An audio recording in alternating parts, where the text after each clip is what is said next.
Hey guys, Tas101 Saga. It's been a while since you saw me sat down on this couch saying anything. Right, the stuff that's coming in about the EU. There's been developments. Now, the Rapporteur Vicky Ford, who's the MEP, she's basically running the scrutinisation of these original proposals.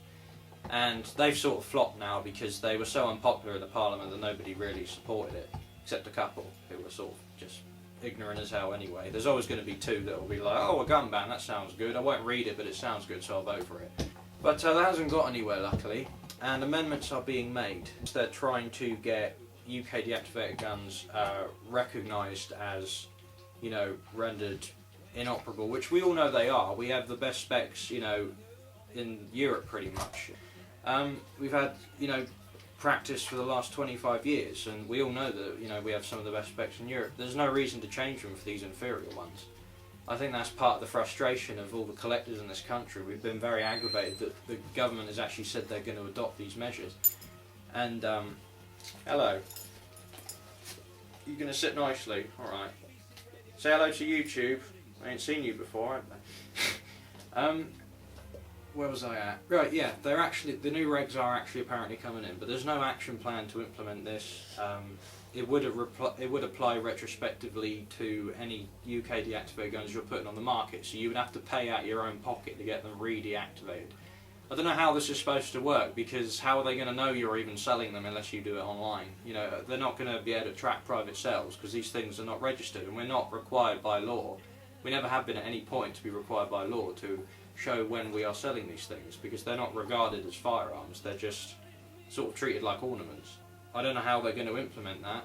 Ours are fine. I mean, NABIS have said they're fit for purpose, so have many other experts, but of course the government, they've taken the new EU legislation and they've gold-plated it, as they say, make it worse than it sort of already is. See, there's Portugal, I think it might be Spain as well, there's some other countries that have not made it retrospective. So they've said, okay, the ones we've already done, we can continue to circulate, but then we will bring the new spec in. And there's all sorts of technical problems with the new spec. They're asking you to do things that are just metallurgically impossible and things like that. So they need to revise all that. Only problem is they've been given till, I think it's December 2016 to review this. So it could literally be, you know, almost a year until we have the DX for sale again. I don't know how this is going to affect War and Peace show. This could be bad. You know, there could be no guns for sale unless they're antiques or replicas or airsoft, things like that.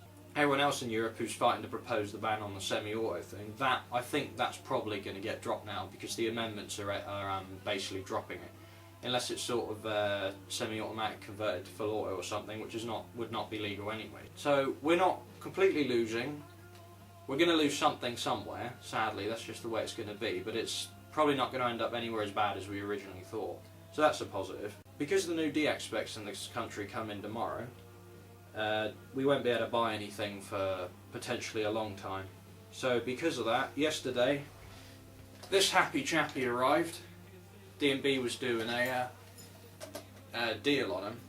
So $250 for a Mark III Bren. It's almost the same age as my mum.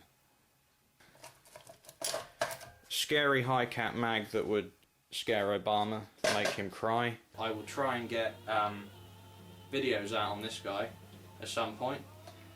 I just haven't sort of been in the mood with everything that's been going on. I've just been busy and I haven't had time to just clear some space, set up and plan it all, write it all. But I really would like to do it and I'll try and get that done for you guys.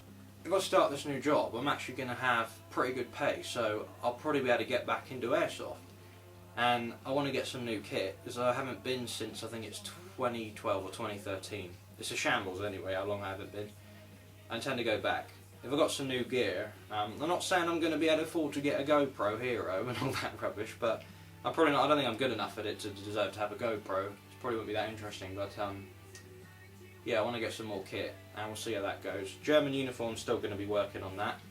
If anyone's got any information regarding the situation at War and Peace this year, please let me know, because I don't know how these regulations and all that are going to affect how that show's going to come out. So that's all now for really, guys. Apologies for sort of jumping from one subject to another and then back.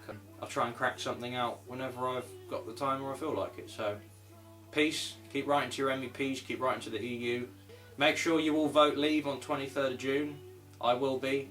If anyone comes to my door and puts a Britain Stronger in Europe leaflet through my door, I will replace my toilet paper with that and wipe my arse with it. So, thanks for watching everyone. I'll see you all soon.